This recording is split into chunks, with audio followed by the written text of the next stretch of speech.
Oi, pessoal, espero que vocês estejam todos bem.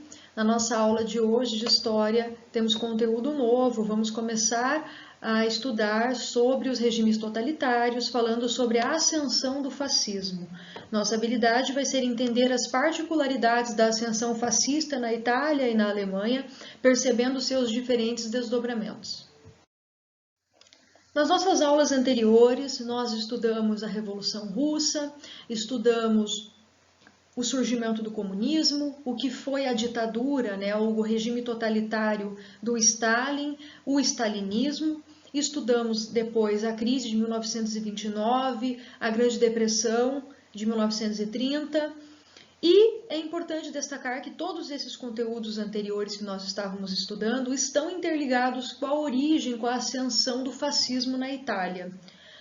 É um cenário, como nós estávamos estudando, de crise desde 1929, que vai afetar o mundo todo.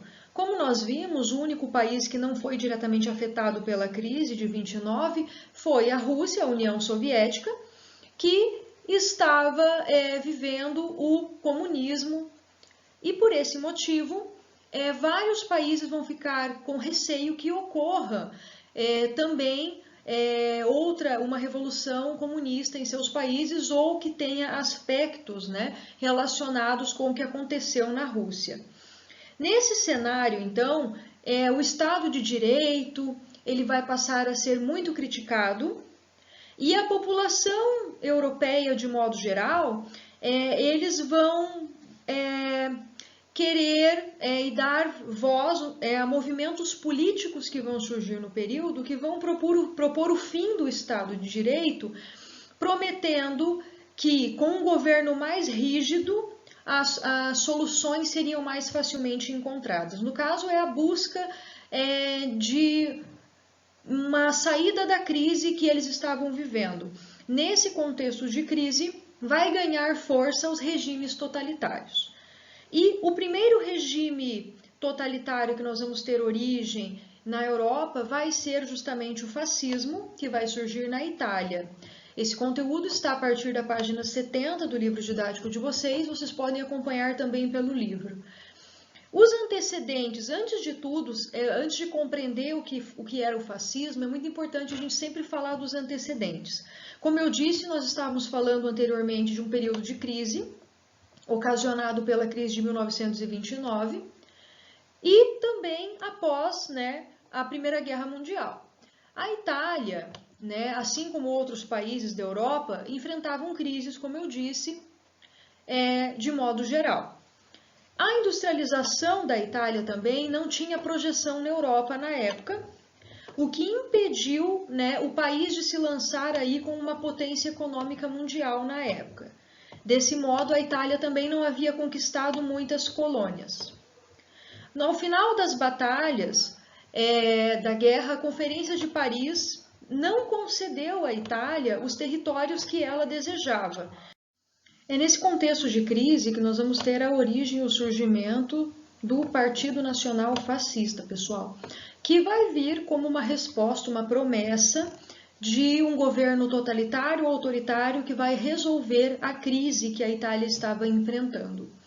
Esse Partido Nacional Fascista ele foi fundado no ano de 1921 e ele tinha como defesa principal o legado da civilização romana que havia sido deixado na Itália e a sua expansão, que tomou grande parte da Europa na Antiguidade, do Oriente Médio até o norte da África. Então, é um grande legado do Império Romano que o Partido Nacional Fascista usa para buscar resgatar esse legado para os italianos.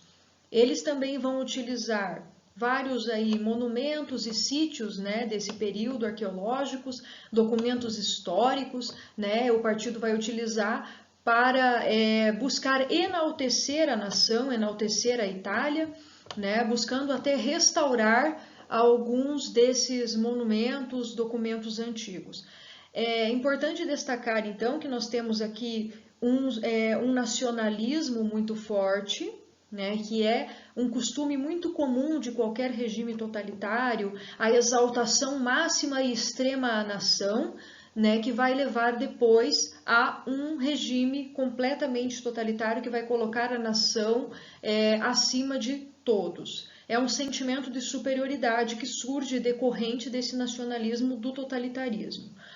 O movimento fascista, né, o nome desse movimento fascista, ele vem de fácil, que é uma palavra latina que significa feixe.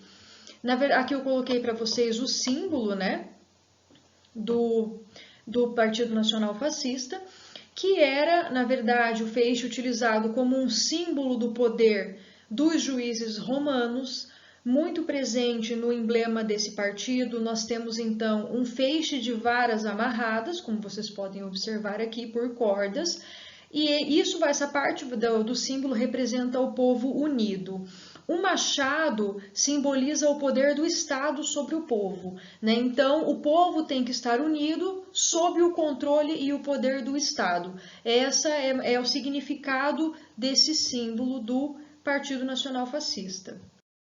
Aqui eu coloquei para vocês uma imagem do grande líder do fascismo italiano, que é o Benito Mussolini.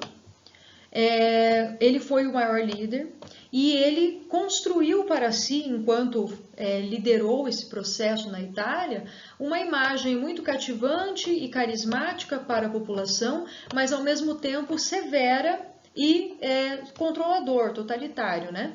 Vejam que ele utilizava de vários discursos enquanto esteve no poder. Essa é uma imagem de um discurso dele.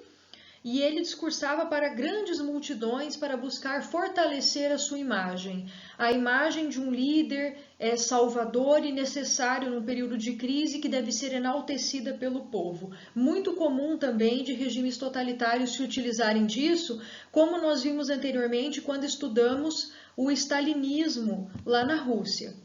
Os discursos do Mussolini mobilizavam várias classes sociais da Itália, grandes comícios e paradas festivas, né? E ele reunia dessa forma todos os simpatizantes, né, do regime. A propaganda política também era feita por meio de filmes, cartazes e notícias. Também o que era realizado por meio de cartazes, como a gente viu anteriormente também no stalinismo. Ele também buscava convencer o povo da necessidade de ter ele como líder, né? Como eu disse, ele era necessário, era essa a ideia que deveria ser transmitida para a população, quase uma espécie de pai que salvaria o país da miséria. Então percebam, pessoal, que o fascismo surge num contexto de crise, assim como o stalinismo também, né? Normalmente regimes totalitários eles surgem em momentos de crise. E o Mussolini, nesse contexto aqui, vai ser a origem, né, do fascismo na Itália. Ele vem como um pai salvador nesse momento de dificuldades. E como que o fascismo chegou ao poder, né? O Partido Fascista, ele possuía um braço armado, ou seja, um grupo que estava disposto a lutar por ele, que era conhecido como Camisas Negras. Esse grupo era um grupo paramilitar que costumava atacar sedes de partidos políticos, sindicatos e jornais, agredindo quem fosse contra as ideias deles. Dessa forma, o movimento fascista começou a ganhar espaço político, não só pela propaganda e pelo discurso paternalista, como eu mostrei para vocês, mas também pelo uso da violência. Em outubro de 1922, depois de participar de vários comícios, enquanto estava acontecendo uma greve, porque era um período de crise e ocorriam várias greves de trabalhadores nesse período, os líderes do Partido Nacional Fascista decidiram organizar uma demonstração da força deles em Roma. Né? Desse modo, eles levam para Roma milhares de militantes fascistas e esse episódio é o que nós chamamos de Marcha sobre Roma, porque é um episódio que vai demonstrar o poderio e a quantidade de seguidores que tinha o fascismo. O rei governante, o Vítor Emanuel III da época, ele já não conseguia mais controlar a crise e observando o poder da marcha fascista, buscando tentar evitar um golpe de Estado, ele convida o Mussolini para ser o primeiro-ministro dele. A partir desse processo, o fascismo vai se consolidando cada vez mais no poder, a imprensa vai ser cada vez mais controlada, as escolas vão começar a adotar modelos fascistas, né, de educação e, de modo geral, ele vai alçando cada vez mais, alcançando cada vez mais o poder máximo. Aqui uma imagem da marcha sobre Roma, dos camisas negras e do Mussolini. Também, então, após essa marcha e essa participação do poder pelos fascistas, uma das medidas tomadas aí pelo Mussolini foi a criação da Carta do Trabalho, né, no ano de 1927, que é um documento que tinha como uma orientação para a legislação trabalhista. No caso, esse documento ele vai submeter tanto os patrões quanto os empregados ao controle do governo. É mais uma forma dele buscar controlar o governo. Também é importante citar que os camisas negras foram elevados a uma instituição do Estado, eles se tornam uma milícia voluntária da segurança da polícia política naquela época. Né? Mussolini, então, vai se tornando um grande líder na Itália e conduzindo ela desta forma. Nós também vamos ter nessa época uma intervenção muito forte do Estado na economia, que é uma das principais características da política fascista, que vai trazer um desenvolvimento aí para a Itália na questão industrial. Só que esse desenvolvimento ele ainda era pouco expressivo, comparado com outras potências europeias da época. Mas com a propaganda muito utilizada pelo Partido Fascista e a censura, elas ajudaram a passar uma imagem para os italianos de uma Itália que seria muito mais rica do que era na realidade das atuais condições. Aqui eu coloquei mais uma imagem para vocês durante a marcha, né, realizada pelos fascistas. Como proposta de atividade, eu vou pedir que vocês realizem as atividades da página 72 do livro de vocês. Até a nossa próxima aula, bons estudos!